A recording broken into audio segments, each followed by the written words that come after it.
Greetings. In last lecture, we had a discussion on various methods of analyzing determinate frame, in which we have completed method of joints. Today we'll discuss about the method of section. To begin here with, let us move with a numerical with a statement. Determine the forces in the member FH, HG and GI in the truss shown in figure. Each panel load is 10 kN and all triangles are equilateral triangles with sides 4 meter. The given figure shows a 7-bay truss spanning about 28 meters. 7 multiplied by 4 meter, each bay length is given to us is 4 meter, and it is desired that we should find out what force is being attracted by member FH, the member HG and GI. For this, I will not go with the analysis of truss by joint method, because I am not interested about to know the forces in other joints. Simply, I am going to have estimation of the forces carried by these three joints, which has these three members which has been addressed here. So for that purpose, what I will do, I will pass a section through this member such that it bisects or cut all the members, like FG, FH and HG and GI being cut by this section. And after doing so, passing the section, I will prepare a free body diagram for this portion which remains behind this section XX, and I will apply equilibrium equation to analyze the unknown forces attracted by the members. Let's begin with it. Let us have free body diagram first.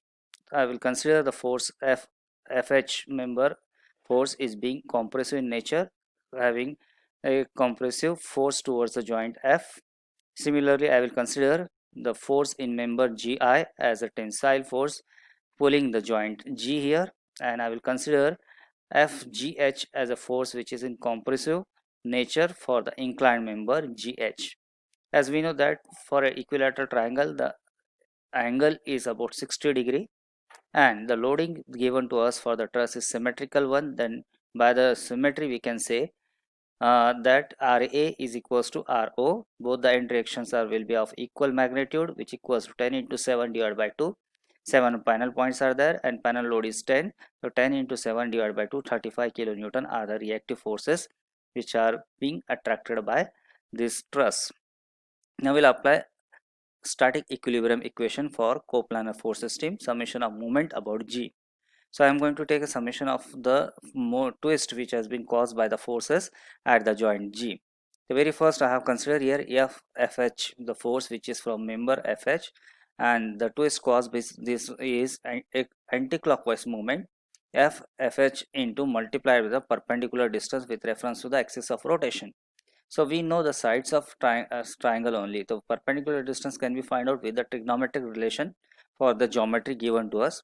From that we can get 4 into sine of 60 degree is nothing but the vertical intercept for that particular element. Now I will consider the other forces here, like the panel load at B. If I want to take a twist of it, it will be uh, 10 into the perpendicular distance, which is 4 plus 4 plus 2. It will exactly pass from the half of the member AC. That's why 10 into 10 will be the twist caused by this force parallel load. Similarly, the panel load at D will cause a twist which is equals to 10 into 6 plus the panel load at F will cause a twist about 10 into 2. All these are going to have an anti-clockwise twist. That's why I'm putting them into a same sign. There's a positive sign, whereas a reactive force of 35 kilonewton magnitude will provide a twist which is clockwise in direction, and the perpendicular distance is 4 plus 4 plus 4, that is 12. I am putting it as a negative minus 35 into 12, and if I take a statics of this equation, I can find that FH means force in member FH is about 69.28 kilonewton compressive in nature. Now I will apply the equilibrium equation in vertical direction, where I will take the balance between vertical forces acting on the truss. So here very first component I consider is the FGH resolved component along y direction. Since I consider the angle is made with horizontal, the vertical component will be a sine component of it. So here I can say minus FGH sine of 60 degree, and why negative here sign, because it is going to be downward.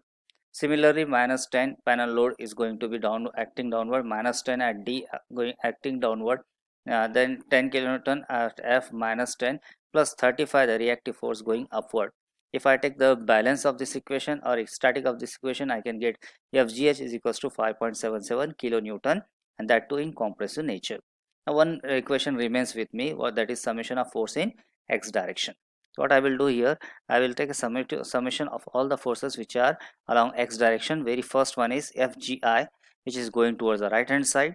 So I will consider it as a positive, minus FFH is going towards the left hand side. I am considering it as a negative, minus the component part of this inclined force FGS, the cos of 60 degree. I will put that value here. Now we know FH value, we know GH value, we'll substitute the individual value, and what the result will get, FGI is equals to 72.16 kilonewton. Thus by applying section method, we can find out the force in any member at any place without going for the what we say cumbersome exercise of method of joints.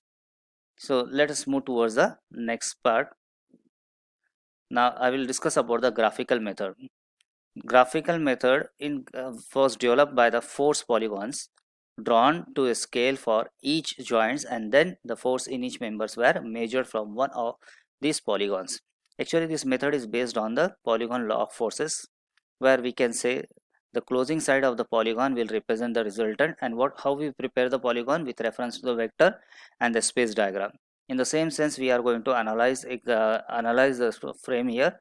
This method is adopted when very complex frame is given, or the frame is having truss is having number of members in it, and it's not possible for us to address all the forces with the help of method of joints or method of section. In that case, we are going to have polygon forces, where we'll prepare polygons of a scaled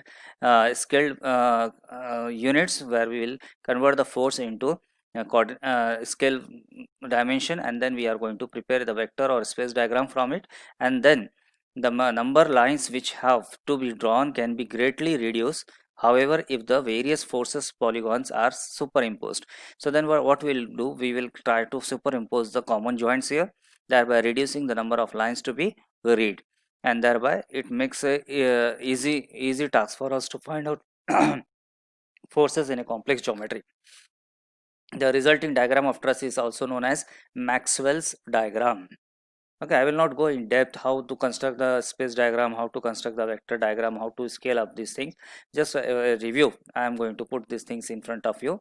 What I will do, I will put here the steps how to construct the solution with the help of graphical method.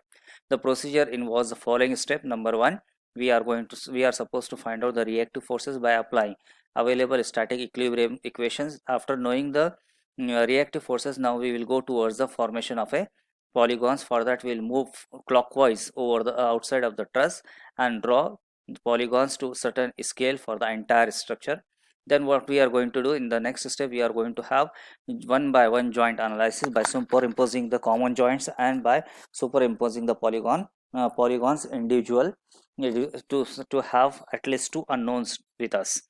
Next one, I will measure the magnitude of each vectors which has been drawn there, and I will scale it with a scale factor which we consider for the analysis, and based on that I am going to predict what type of forces is being attracted by a particular member. And lastly, what I will do, I will have a sequential of the process in such a way that the end from where I have started, I will come close at the same end, so as to have the balance or check of the forces or members which we have started with the analysis.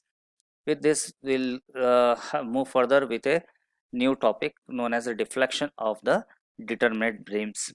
Here I am interested to know determinate frames. Here I am interested to know what is the deflection observed by a frame under the applied loading.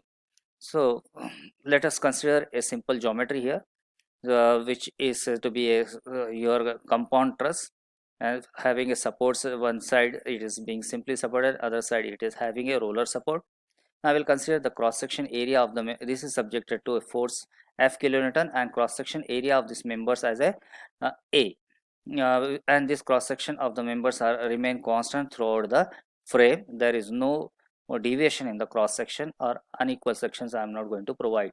And similarly, I will make an assumption here that modulus of elasticity of those members are constant, is there is no change in the modulus of elasticity. But beside this, I will assume that the member length are different, thereby the force attracted by the members will be different.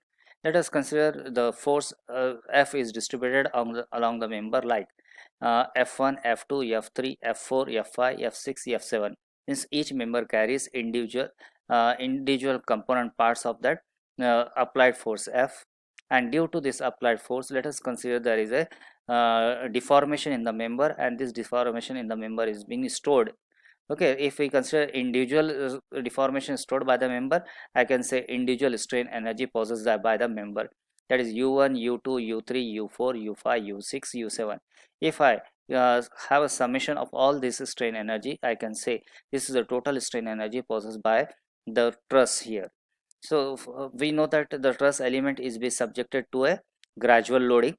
Okay, and due to the gradual loading, the member is axially either axially tension or axially compression. That's why we are knowing the relation for strain energy related to members which are subjected to gradual loading, which comes to be F1 square L1 divided by 2 AE.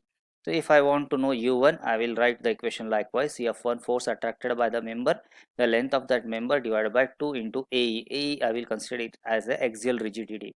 Similarly, U2, if I want to write, I will write here U2 equals to F2 square L2 divided by 2 AE. Likewise, I can write individual equations for finding out individual strain energy stored by the member. If I want to write the equation for total system, then I can write UI is equals to summation of Fi whole square Li divided by 2 AE. It should be read as a U. Here Fi is indicates here the ith number of the joint under consideration. L indicates the ith number of length under consideration divided by 2 AE. 2 AE is here axial rigidity. Now, in the case of determinate trusses, we assume that there will be no effects of the temperature rise or fall or lack of fit. As the member of pin jointed, they are free to get expired and swell. There is no such a restriction. That's why they will not be subjected to any secondary stresses or additional stresses. Okay, while in case of indeterminate beam, we have to consider it. We'll see that in the case of indeterminate trusses, not beam, indeterminate trusses. Now, let's put the here I am interested into knowing the deflection caused due to the force F here, and we know that the force is being distributed along the members. When the force F tries to deflect the truss, all the member will have certain contribution towards the deflection. So we know that as per Castigliano theorem, we can write here the if I am interested to know the deflection at a particular by the particular load, what I can do, I have to take a partial derivative of the total energy stored by the system with reference to the load under which I want a deflection. This was a statement made by Castigliano. If I put ui is equals to 1 upon 2 AE, this constant I have taken in bracket, what remains summation of Fi square into Li square. So if I consider that force deflection under the loading is F is equals to dou u upon dou F. What I have done here, I have taken partial derivative of the strain energy possessed by the system divided by dou F is nothing but force under consideration for which I want to find out the deflection. Let's this deflection is represented by die bar.